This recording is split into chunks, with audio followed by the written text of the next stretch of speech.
e siamo con Raffaele Padrone, vice segretario del sindacato FSP Polizia. Buonasera Padrone. Ben ritrovati, buonasera ai telespettatori. Senta, abbiamo visto di questa raffica di patenti ritirate per guida in stato di ebbrezza da alcol o da stupefacenti, e poi soprattutto abbiamo sentito di questi due incidenti gravissimi occorsi a due centauri, uno gravissimo sabato a Piancavallo e un altro deceduto purtroppo sempre sabato a Cavasso Nuovo. Quindi facciamo un appello alla prudenza, perché i ragazzi qui appena sentono i primi caldi partono con la moto, ma bisogna sempre ricordarsi che sotto ci sono cavalli che scalpitano.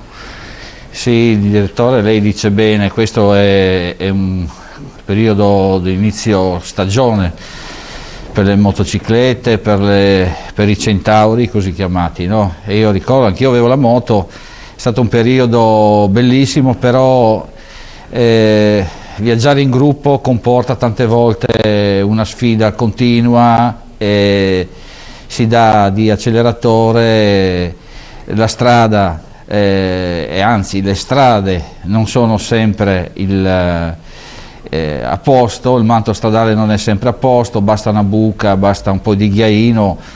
Ho visto anche a Piancavallo l'altro giorno colleghi ciclisti che hanno visto un po', assistito quantomeno all'arrivo delle ambulanze dei soccorsi, mi hanno detto guarda c'era un sacco di ghiaino, e questo potrebbe essere stata anche una causa che ha portato, per dire, a quell'incidente. È chiaro che lei ha ricordato benissimo il problema della guida in stato di ebbrezza.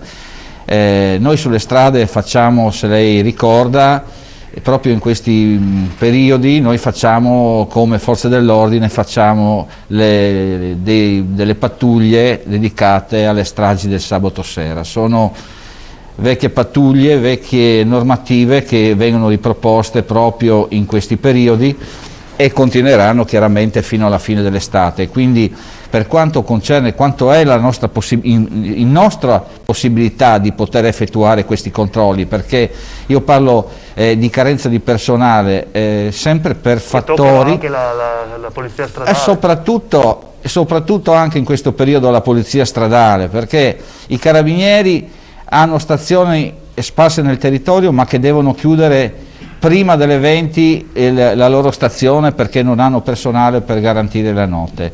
Pattuglie della polizia stradale, io ne ho parlato tante volte proprio da questi teleschermi, pattuglie che due o una macchina devono garantire 3/4 di Friuli Venezia Giulia. Quindi il ritardo anche nel poter intervenire laddove succede un episodio.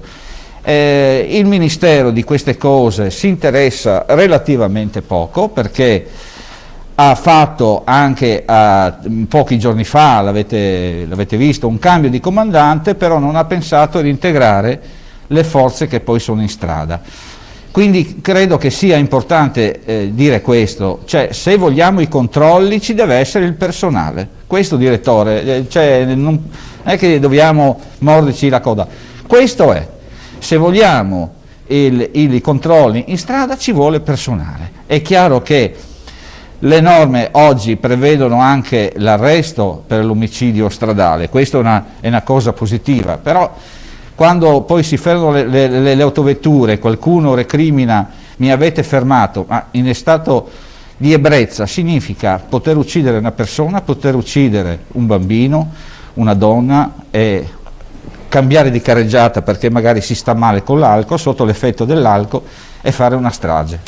Questo è una cosa che va sicuramente salvaguardata, è la sicurezza stradale. Io continuerò sempre a dire che è importante il controllo sulla strada per l'interesse degli altri, dei cittadini che si comportano bene, dei cittadini che non bevono la guida.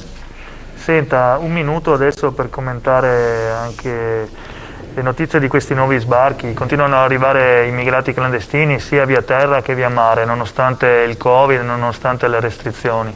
Sì, cercherò di essere veramente breve.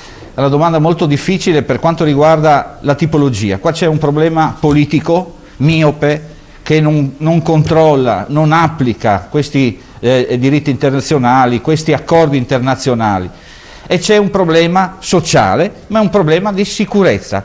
Il politico, le navi continuano ad arrivare, la gente non ha mai smesso di arrivare, ad oggi il mare è calmo e quindi si comincerà a arrivare di più sicuramente nelle nostre coste. Un problema sociale, queste persone non rimangono, scappano, hanno scontri con la polizia.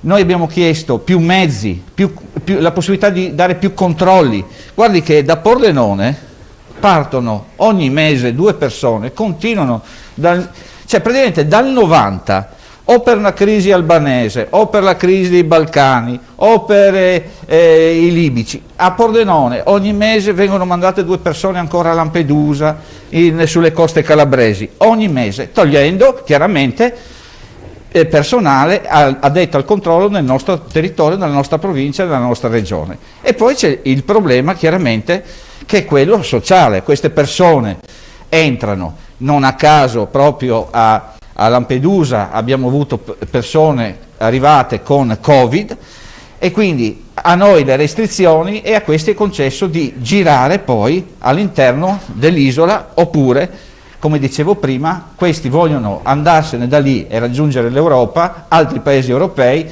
Quando arrivano ai confini o vengono presi all'interno degli altri paesi, vengono rispediti per accordi che sappiamo essere quelli di Dublino, che quindi chi lo ha identificato se lo deve tenere, e quindi vengono riportati in territorio italiano. Sa quanto costa prendere una persona e portarlo da Pordenone, per dire, faccio l'esempio di Pordenone, e portare due agenti che devono portare una persona in aereo fino a Roma e poi da Roma essere imbarcato per il Pakistan. Pensate quanto costa, perché i biglietti dell'aereo a quel soggetto e a noi della polizia li paghiamo tutti, Questo è il problema, e lo paghiamo per intero, non c'è un prezzo ridotto per la scorta. Ecco, questo volevo impedire per inciso. Allora io non mi faccio le ferie all'estero perché costa il biglietto, e voi mi pagate il biglietto per accompagnare questo a Roma, che poi deve essere accompagnato in Pakistan.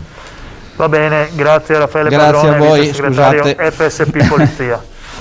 Il comune di Pordenone ha concesso gratuitamente più spazio all'esterno per i bar, una soluzione accolta positivamente dagli esercenti, anche se il volume di lavoro rimane ovviamente in balia del meteo. Abbiamo il servizio, questa volta sì, di Tania Pellegrini.